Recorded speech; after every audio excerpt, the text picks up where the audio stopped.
After the hands began to hurt, the question became louder. Before, the question had lived quietly inside me. It had been a soft ache, a child's confusion, a whisper in the night, a sadness without full words.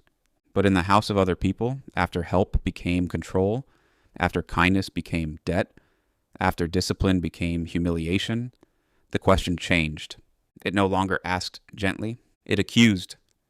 Where was my father? That question followed me everywhere. It followed me when I woke before the sun, listening for the first command of the day. It followed me when my small hands touched cold water before my eyes were fully open. It followed me when I moved quietly through the house, trying to finish work before someone found a reason to be angry. It followed me when my name was called sharply from another room. It followed me when I lowered my head and apologized, even when my heart knew I had done nothing deserving of such harshness. Where was my father? The house of other people had already taught me that a roof is not always a home. Episode 4 taught me what it meant to live under a roof where I had permission but not roots. Episode 5 taught me that the hands that promised help could also become the hands that hurt. Episode 6 was when the pain became a question I could no longer silence. Because each time someone mistreated me, I did not only feel the pain of that moment. I felt the absence behind it. I felt the empty space where a protector should have stood. I felt the missing voice that should have said, enough. I felt the missing hand that should have pulled me back and said, this child is mine. That was what hurt most. Not only that people hurt me, but that no one seemed afraid to hurt me. A child with a present father often carries an invisible shield. Even when the father is not physically there every minute, people know he exists. They know there is someone who may come asking questions, someone who may defend, someone who may confront, someone who may not accept excuses. But I did not have that shield. People knew it. Maybe not everyone used it against me, but everyone felt it. I was a child with a mother who was already tired, a brother carrying his own anger, and a father whose absence had become a public fact. My vulnerability did not need to be announced. It stood beside me. So when I was spoken to harshly, my mind ran immediately to him. Where was my father when they raised their voices at me? What? Where was my father when they made me feel like eating their food was a privilege I had to pay for with silence? Where was my father when I worked beyond my strength while other children rested? Where was my father when I was corrected without tenderness? Where was my father when I was made to feel like my life was a favor? The question repeated itself so often that it became a rhythm inside me. A painful rhythm, a private song of abandonment. At first, I asked it only when something hurt me directly. But soon, I began asking it even before the hurt came, because I had learned to expect pain. Anticipation became its own suffering. When footsteps approached, I wondered what I had done wrong. When someone called my name, my chest tightened. When adults spoke in low voices, I wondered whether I was the subject. When someone looked at me too long, I prepared myself for correction. Before any hand moved, before any harsh word came, before any command was given, the question was already there. Where was my father? It was not a question anyone in that house wanted to hear, so I did not ask it aloud. A child in someone else's house learns which questions are dangerous. Some questions sound like disrespect. Some questions sound like ingratitude. Some questions expose truths adults prefer to hide. So I kept mine inside. But silence does not make a question disappear. It only makes it echo deeper. Inside me, the question became larger than the house. It became larger than the people who hurt me. It became larger than my own childhood. It became the center of how I understood the world. If someone mistreated me, I asked where my father was. If someone pitied me, I asked where my father was. If someone praised the people helping me while ignoring my pain, I asked where my father was. If I saw another child protected, I asked where my father was. If I saw another child corrected with love, I asked where my father was. If I saw another child running freely in his own home, not afraid to laugh too loudly, I asked where my father was. The question did not need a special moment anymore. It had become part of my breathing. Sometimes I wondered whether he ever asked about me. I wondered whether my name ever disturbed his sleep. I wondered whether he knew that the child he left was now learning how to survive people's moods. I wondered whether he knew that I had become careful, watchful, quiet. I wondered whether he knew that I had started measuring every bite of food, every word, every step. I wondered whether he knew that I was becoming older inside than my age. And then another question followed. If he knew, why did he not come? That question hurt more, because one kind of pain comes from believing someone does not know. Another kind comes from fearing they know and still do nothing. I did not know which one was true, so my mind invented both. On some days, I imagined he did not know. I imagined he was far away, ignorant of my suffering. Maybe if he knew, he would run back. Maybe if someone told him what was happening, he would appear. Maybe his absence was painful, but not cruel. On other days, I imagined he knew and still stayed away. Those were the days anger became fire. Those were the days I stopped calling him father in my heart. I called him the man who left, the man who forgot, the man whose missing hands delivered me to hands that hurt. That accusation became heavier after each humiliation. One day, after being spoken to with a harshness that made my face burn, I found a place where no one could see me. I did not cry immediately. Sometimes pain is so strong that tears arrive late. I just stood there, breathing hard, trying to hold myself together. The words I had heard were still moving inside me. They had not struck my body, but they had struck my dignity. I remember looking at the ground.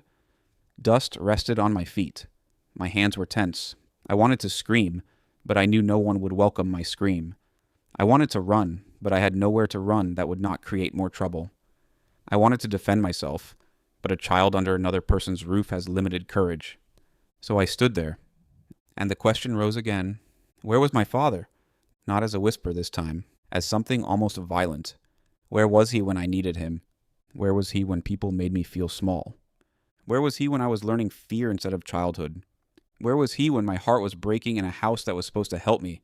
The question filled my chest until it felt hard to breathe.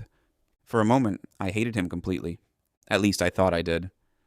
But hatred is complicated when it is born from longing. Under the anger, there was still a child who wanted rescue. A child who wanted the door to open. A child who wanted footsteps to arrive. A child who wanted a man to enter the house and change the way people spoke to him. That fantasy returned again and again. I imagined my father coming suddenly. I imagined the entire house becoming quiet when he arrived. I imagined the people who had spoken harshly to me changing their voices. I imagined him looking at me and understanding everything, without me needing to explain. I imagined him asking why his child had been treated like a burden. I imagined him standing tall, not with violence, but with authority. I imagined him taking my hand. Then, in my imagination, the question ended, because he was there. But imagination has a cruel ending. It always brings you back. The door remained closed. The house remained the same. The hands remained the same. And I remained the child, asking where his father was. That repeated disappointment began to harden me. I became less willing to hope openly. I began telling myself that fathers were not necessary. I began telling myself that protection was a dream for other children. I began telling myself that if I wanted to survive, I had to stop waiting for someone who had already proven he could stay away. But even while I said those things inside, the question did not disappear. It simply became bitter. Where was my father? The question was no longer waiting for an answer. It was building a case. Every day added evidence. Every insult became evidence. Every unequal treatment became evidence. Every night of silent tears became evidence. Every time I saw a father protect another child, that became evidence too. In the courtroom of my heart, my father's absence was being tried again and again. And every time he was found guilty. Guilty of leaving. Guilty of exposing me. Guilty of making my mother carry too much. Guilty of making my brother angry. Guilty of making me grow up in borrowed spaces. Guilty of giving others the power to treat me as less. I did not know whether the world would agree with all my accusations, but I did not need the world's agreement. My pain had already delivered the judgment. Still, there were moments when the judgment trembled. Sometimes I would hear a small story about him. Someone would say he had suffered. Someone would say life had not been kind to him either. Someone would say he was not completely bad, only lost. Someone would say he had made mistakes that now followed him like shadows. Those stories disturbed me. I did not want him to be complicated. I wanted him to be simple. A villain is easier to hate than a broken man. A selfish man is easier to blame than a weak man who made terrible choices. A monster is easier to reject than a father who lost his way. But at that time, I was too young and too wounded to hold complexity. I did not want explanations. I wanted protection. Whatever he was suffering, I believed I had suffered because of him. Whatever mistakes he made, I believed I had paid for them. Whatever pain followed him, it did not erase the pain that followed me. So I returned to my question. Where was my father? The question became sharper when I watched my mother, even from a distance. Even while living under another roof, I carried her tiredness in my mind. I remembered her hands. I remembered the way she worked. I remembered the way she tried to speak hope into situations that had little hope. I remembered how she gave strength, even when she needed strength herself. My mother's struggle became another accusation. Where was my father when she needed help? Where was my father when she had to send her child into another house because life had become too heavy? Where was my father when decisions were made that no mother should have had to make alone? Where was my father when she swallowed her own pain so I would not see it? I did not only feel abandoned for myself, I felt abandoned on her behalf. And sometimes that made me angrier. A child can forgive someone for hurting him more easily than for hurting his mother. I watched her sacrifice and blamed him. I watched her dignity under pressure and blamed him. I watched her try to protect us with limited strength and blamed him. I did not yet know that one day she would become one of the quiet bridges between the past and forgiveness. I did not yet know that her restraint, her refusal to poison us completely against him, would later make reconciliation possible. At that time, I only saw the burden, and I asked where he was. My brother asked the question differently. He did not ask it with tears hidden behind silence. He asked it with anger, not always aloud, but in the way he carried himself. His answer seemed already decided. Our father was gone because he chose to be gone. Our father had failed because he was weak. Our father did not deserve a place in our hearts. When I looked at my brother, I saw what I might become. Hard, closed, ready to reject the man before he ever returned. Sometimes I admired that hardness. Other times it frightened me. Because I knew that inside my own anger, there was still a secret door. A door I had not locked completely. A door that might open if my father came back with the right kind of sorrow in his eyes. I hated that door. I wanted to close it, but I could not. A child can suffer deeply and still preserve one impossible hope. Mine was that my father would one day answer the question. Not with excuses, not with gifts, not with pride, but with presence. I did not know how to imagine repentance yet. I did not know what it looked like when a grown man finally faces his failures. I did not know that I was wrong could become the beginning of a new foundation. I did not know that someone who caused pain could later become part of healing. At that age, I only understood absence and suffering. And absence plus suffering became one question. Where was my father? The question followed me into small daily scenes. When meals were served and I waited to see where I belonged, it was there. When laughter filled the room but did not fully include me, it was there. When I cleaned while others played, it was there. When I was praised in public but corrected harshly in private, it was there. When I went to sleep, feeling like I had survived another day rather than lived it, it was there. The question became the narrator of my childhood. It explained things before anyone else could. Why do they treat me like this? Because my father is not here. Why must I depend on people who make me feel small? Because my father is not here. Why does my mother have to suffer? Because my father is not here. Why do I feel like I must earn every kindness? Because my father is not here. It was not always fair to reduce the whole world to one absence. But wounded children rarely distribute blame evenly. They place the heaviest blame where the deepest need was unmet. My deepest need was fatherly protection, and the one who should have given it was missing. So the question continued. There was a day when I saw another boy being defended by his father. Someone had accused the boy wrongly, and his father stepped forward. He did not shout. He did not threaten. He simply stood beside his child and spoke with calm authority. The boy's face changed. He was still afraid, but not alone. That moment pierced me, not because I wanted the boy to suffer, but because I saw what protection did to a child's face. It gave him back breath. It gave him back dignity. It told him that even if the world misunderstood him, someone would stand with him until truth was known.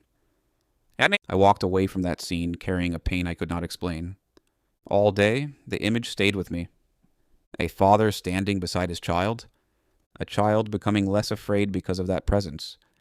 And again, the question came, where was mine? Where was my father when I needed someone to stand beside me? Where was my father when adults decided what was best for me without asking how I was treated? Where was my father when I learned to defend myself only inside my imagination? That day, the question became almost a vow. If he ever came back, I would ask him. I would ask him where he had been. I would ask him if he knew what had happened because he was gone. I would ask him if his freedom was worth my suffering. I would ask him if he ever thought of the child learning fear in another person's house. But even that vow was complicated. Because another part of me feared asking, what if he had no answer? What if he looked at me with empty eyes? What if he did not care? What if the man I blamed was worse than the silence? Sometimes an absent father can be imagined in many ways, but a present father must finally be known. And the truth might hurt more than the mystery. So I feared his return almost as much as I wanted it. If he stayed away, I could continue imagining him. If he returned, imagination would end. I would see the man. I would see whether he was worth missing. I would see whether my blame had a face. That possibility lived far away then, but it hovered over my childhood like a distant storm. For now, I still had only the question, where was my father? The question did not make me weaker. In some ways, it made me sharper. It sharpened my sense of injustice. It made me notice vulnerable children. It made me understand the power of presence. It made me promise, even as a child, that if one day I had children or people depending on me, I would not disappear from their lives. I did not want anyone to look for me the way I looked for him. I did not want anyone to ask where I was while they suffered. That promise was born from pain. Many important promises are, but pain-born promises can become heavy if they are not healed. They can turn into pride, fear, control, and unforgiveness. I did not know that yet. I only knew I wanted to become the kind of man who stayed, the kind of man who answered, the kind of man whose children would never have to wonder whether they mattered. And still, beneath all those future promises, I remained a wounded child. A child asking for a father, a child asking for protection, a child asking why the man who helped give him life was not there to help him live it. As episode 6 of my life continued, the house of other people remained around me. The same walls, the same rules, the same difference between public kindness and private hardness. The same hands that could feed and hurt. But now my heart had found its central question. Not simply why they treated me that way. Not simply why help hurt. Not simply why my mother had to let me go. The question behind all questions was this: where was my father? It was the question that turned sadness into anger. It was the question that made blame stronger. It was the question that made me watch other fathers with both longing and resentment. It was the question that made my brother's hardness seem understandable. It was the question that would one day stand between me and the man who returned. Because when he finally came back, he would not be returning only to a family. He would be returning to that question.